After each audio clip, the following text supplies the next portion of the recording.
হাত বিদ্বেষ গোটা বিশ্বকে অস্থিতিশীল করে তুলেছে। অনেক স্থানে ভূলুণ্ঠিত হচ্ছে মানবতা ও মানবাধিকার, বাড়ছে শোষণ ও বঞ্চনা। এর নেতিবাচক অভিঘাত বাংলাদেশের অর্থনীতি, সমাজ সর্বত্র ছড়িয়ে পড়েছে। কঠিন এ সময়ে আমাদেরকে আরও ধৈর্য ও সংযমের পরিচয় দিতে হবে।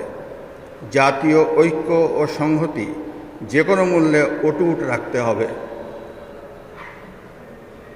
প্রিয় সুধী, শহীদ রাষ্ট্রপতি জিয়াউর রহমান সর্বপ্রথম এদেশের মুসলিম, হিন্দু, বৌদ্ধ, খ্রিস্টান, পাহাড় সমতল প্রত্যেক নাগরিকের নিজস্ব সাংস্কৃতিক স্বাতন্ত্র্যকে সংহত করে সকলকে বাংলাদেশী পরিচয়ে ঐক্যবদ্ধ করেছিলেন।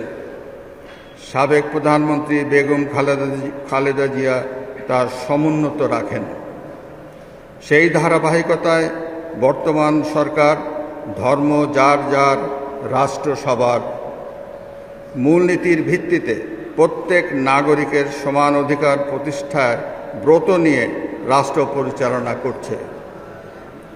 আসুন এই চেতনাকে ধারণ করে ধর্ম, বর্ণ, গোষ্ঠী নির্বিশেষে আমরা পারস্পরিক সৌহার্দ্য ও সম্প্রীতি বজায় রেখে একটি সমতাভিত্তিক, অন্তর্ভুক্তিমূলক, মানবিক রাষ্ট্র বিনির্মাণে কাজ করি।